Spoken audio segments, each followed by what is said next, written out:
Saudações pessoal, sejam bem-vindos a mais um vídeo aqui do canal e mais um vídeo da playlist especial. No vídeo de hoje eu resolvi fazer uma coisa um pouco diferente do tipo que eu sei que vocês gostam. A recepção do meu vídeo sobre os maiores espadachins de Westeros foi muito interessante, então vamos fazer uma coisa parecida, mas mais restrita e, no entanto, mais profunda, como vocês vão ver daqui a pouco.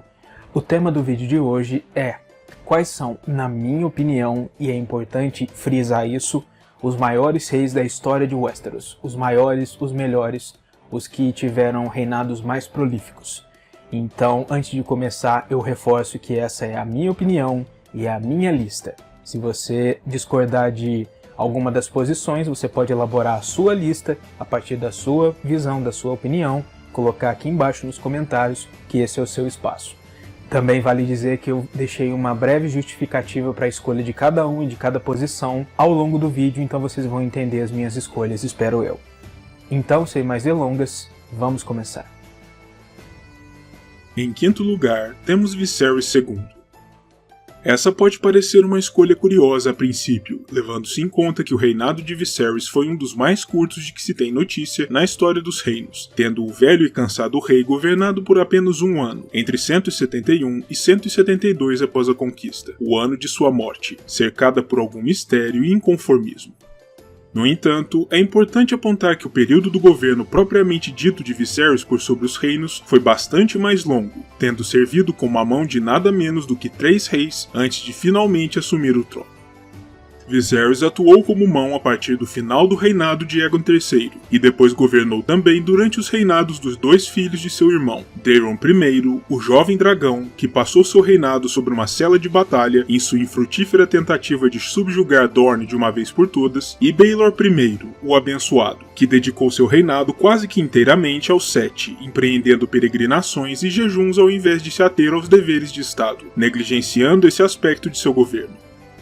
Tanto um quanto o outro acabaram por deixar a maior parte dos deveres de governo sobre os ombros de Viserys, que foi o governador dos 7 reinos de facto durante tal período. O trono lhe foi concedido após a filha mais velha de Aegon III, Dina, ser deixada de lado, e de certo modo, seu governo foi visto por muitos como uma continuação de sua administração por sobre os reinos, que se não havia sido brilhante, fora pelo menos estável, com Viserys se atendo aos detalhes da governança enquanto seus sobrinhos guerreavam e rezavam, sem prestar qualquer atenção aos anseios do povo ou de seus lordes. Ainda que seu governo tenha durado apenas pouco mais de um ano, ele fez algumas reavaliações importantes, inaugurando uma nova casa de cunhagem real, definindo certas reformas na Casa Real e fazendo esforços relevantes para aumentar o intercâmbio econômico entre Westeros e as Cidades Livres, para melhorar a balança comercial dos reinos. Infelizmente para Viserys, ele foi sucedido no poder por seu filho mais velho Aegon, que ascendeu ao trono como Aegon IV e viria a ser conhecido pela história como o Indigno, sendo tido por muitos como o pior rei de toda a história dos 7 reinos. Ainda assim, mesmo que Viserys II não seja lembrado de maneira tão calorosa nos reinos, e seja de certo modo culpado pela concepção e posterior ascensão do Indigno, seu período de governo, que extrapolou em muito seu mísero ano de reinado, trouxe ao Westeros uma virtude muito importante para a própria sobrevivência do reino que muitas pessoas provavelmente ignoram, mas que nem por isso deixa de ser crucial: estabilidade. Viserys conseguiu manter o reino coeso mesmo durante um período turbulento, administrando o dia a dia da corte enquanto seus sobrinhos não davam nenhuma importância aos seus deveres, e por isso mesmo, ao meu ver, ele merece um lugar nesta lista.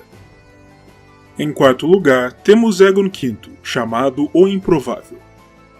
O simples fato de Aegon, que foi durante a juventude o escudeiro Egg, de Sor Duncan, o Alto, ter conseguido chegar a reinar já é mais do que digno de nota, tendo sido ele um quarto filho de um quarto filho, o príncipe Maekar, que reinou como Maekar I.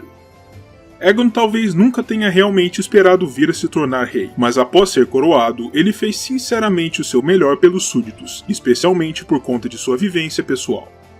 Enquanto escudeiro de Sor Duncan, durante suas muitas andanças e aventuras pelos reinos, Aegon travou contato com diversos plebeus, conheceu a fundo suas aflições e sua realidade, e por isso mesmo, após ascender ao trono de ferro, foi talvez entre os reis o que melhor compreendia as necessidades de seu povo, enquanto trabalhava para aplacá-las da melhor maneira possível.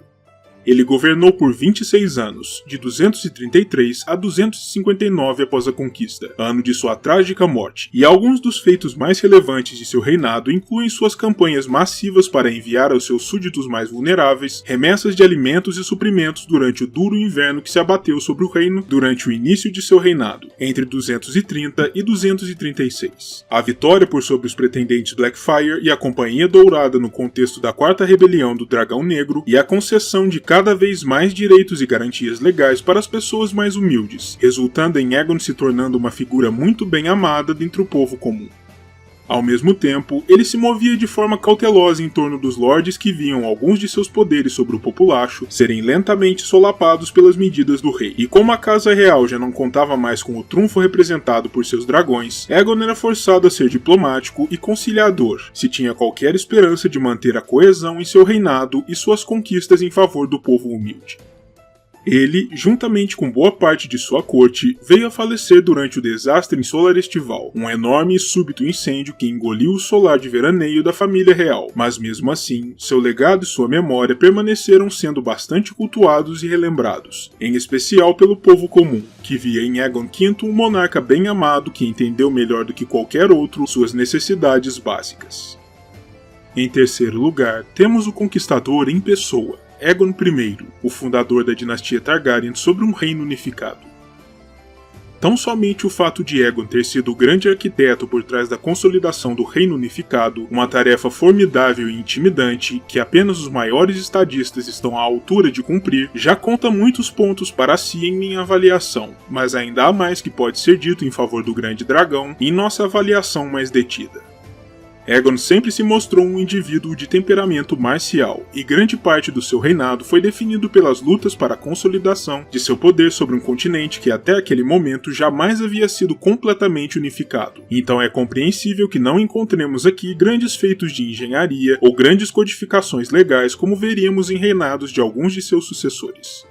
Além disso, Aegon era famoso por deixar os pormenores da administração do dia a dia de sua corte aos seus subordinados e às suas irmãs esposas, em especial Visenya, que sempre teve uma melhor cabeça para questões da corte e que veio a se tornar também sua única esposa sobrevivente após o ano 10º, com a trágica morte de Rhaenys em Dorne. Mesmo assim, pode-se dizer que o reinado de Aegon foi sim prolífico à sua maneira, e a palavra de ordem durante seus 35 anos de governo foi consolidação. Tanto a consolidação de seu poder político, quanto a consolidação da estrutura de governo que serviria como a base dos reinados de seus sucessores. Entre os feitos mais notáveis do reinado do Conquistador, podemos destacar a fundação da nova capital, Porto Real, a criação da Guarda Real de Westeros e o início das obras de construção de uma fortaleza digna da dinastia que ele havia fundado, para substituir o pequeno e despretensioso Forte de Aegon, feito em sua maior parte em madeira e terra compactada, e que viria a ser conhecida após sua conclusão como a Fortaleza Vermelha. Aegon também se assegurou de consolidar a linha sucessória de seu novo reino, concebendo filhos tanto com Rhaenys quanto com Visenya, de modo que após sua morte no ano 37, um novo monarca pôde ascender imediatamente, seu filho mais velho, Aenys. E ainda que o novo rei em questão fosse um homem fraco que governou por pouco tempo e deixou para trás um legado deprimente, o simples fato de existir um claro sucessor ao Conquistador já foi algo digno de nota, pois ainda mais em se tratando de um reino completamente novo, uma crise sucessória logo após a morte de seu primeiro rei seria o tipo de evento que poderia quebrar completamente com a conquista pouco após sua aparente consolidação. Por essas e algumas outras razões que explorarei a fundo no vídeo futuro sobre o Conquistador, acredito que o Grande Dragão fez por merecer seu lugar nesta lista. Em segundo lugar em nossa lista, temos o Rei Daemon II, conhecido entre seus súditos como o Bom. Essa talvez pareça uma escolha estranha para alguns espectadores do canal, mas mantendo-me fiel à minha filosofia de valorização da estabilidade, a opção por Daemon II na segunda posição de nossa lista se sustenta simplesmente por ter sido ele o rei responsável por um dos maiores feitos em toda a história da dinastia Targaryen, resolvendo uma questão que vinha incomodando os reis dragão desde os tempos do Conquistador. Ele conseguiu finalmente incorporar Dorne de maneira pacífica e duradoura aos Sete Reinos, sem mais derramamento de sangue e sem mais rebeliões. O reinado de Daeron foi de uma duração razoável, 25 anos, indo desde o ano 184 após a conquista até 209, ano de seu falecimento, e seu grande feito de incorporar Dorne por fim aos reinos se deu não através da força das armas, como haviam tentado seus antepassados, incluindo aí o primeiro Daeron, mas sim através dos laços de sangue. Ele próprio se casou com a princesa Miriam Martell, enquanto ofereceu a mão de sua irmã, a princesa Daenerys, ao príncipe Maron, o Senhor de Lança Solar, depois de 2 anos de intensas negociações entre as partes, permitindo assim aos aguerridos dorneses que mantivessem sua dignidade e seu orgulho ao mesmo tempo em que eram por fim incorporados ao reino e subordinados ao Trono de Ferro, com um detalhe importante. Daeron fez uma grande concessão a Dorne, deixando para a posteridade o princípio de que, dentro do território de Dorne, a lei de Dorne sempre prevaleceria, o que permitiu, por exemplo, que as leis de herança Rhoynares permanecessem vigentes no Principado, em contraponto ao restante do reino, no qual a regra da primogenitura masculina vigorava, de acordo com as tradições dos Ândalos e dos primeiros homens. Ele também permitiu aos Martell que mantivessem seu título Rhoynar de príncipes, além de conceder à casa dornesa certos direitos sobre coletas de impostos e taxas que normalmente seriam devidos diretamente ao trono, como intermediários, algo tão generoso que causou até mesmo alguns resmungos entre nobres de outras regiões dos reinos. Outros grandes feitos do reinado de Daeron II incluem a vitória sobre os rebeldes de Daemon Blackfyre durante aquela que viria a ser a primeira rebelião do Dragão Negro contra o Trono de Ferro, contribuindo ainda mais para a manutenção da estabilidade dos reinos, e a fundação do belo palácio de veraneio de Solar Estival, no alto das Montanhas Vermelhas, construído em parte como comemoração pela assinatura da paz definitiva com os dorneses. E antes que eu revele o campeão da nossa pequena lista, deixo aqui uma menção honrosa muito mais do que merecida, na forma de Lord Tywin Lannister, o Senhor do Ocidente e o Lorde mais rico e poderoso em Westeros. Você talvez esteja agora mesmo se perguntando, mas por que Lord Tywin figuraria em um ranking dos melhores reis de Westeros se ele por si mesmo jamais chegou a reinar? E essa é uma ponderação válida, pois é fato que Tywin jamais foi coroado como rei de coisa alguma. No entanto, aqueles que conhecem mais a fundo a história do reinado ambíguo de Aerys II, o último rei da dinastia Targaryen, sabem bem que Tywin poderia bem ter sido considerado o rei de Westeros em tudo exceto em nome durante o período em que serviu sua graça como sua mão, antes do rompimento definitivo entre ambos.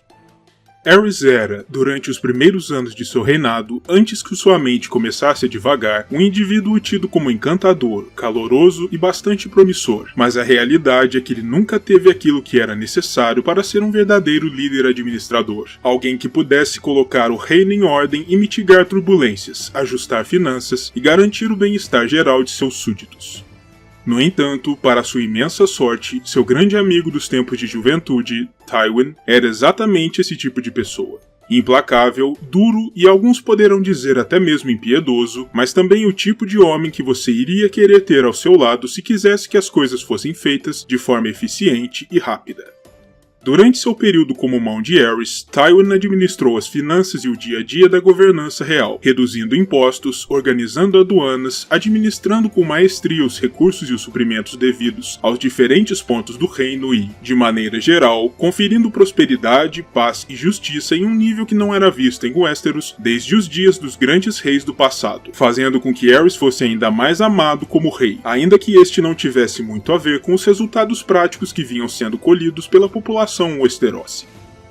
Contudo, a fase de abundância e felicidade dos reinos não duraria muito, pois conforme as suspeitas de Aerys cresciam na mesma medida em que Tywin parecia angariar cada vez mais e mais poder, seu tratamento desdenhoso ao velho amigo crescia na mesma proporção, como uma tentativa do rei para demonstrar sua dominância e seu poder, mostrando a todos no reino que, apesar da liderança demonstrada por Tywin no dia a dia do reinado, era ele, Aerys, quem verdadeiramente detinha o poder real. Isso se arrastou e escalou cada vez mais, até o ponto em que Tywin já não era mais capaz de suportar a ingratidão e a suspeita de Aerys, fazendo com que ele abrisse mão de sua posição como segundo homem mais poderoso dos reinos, e rumasse novamente em direção ao Rochedo, onde permaneceria incomunicável até o auge dos eventos da rebelião de Robert. E o resto, como se diz, é história. E em primeiro lugar em nossa lista, como não poderia deixar de ser, se encontra o velho rei, o conciliador em pessoa, Jaehaerys I, o homem que por mais tempo governou os 7 reinos e que o fez de maneira mais sábia e prolífica.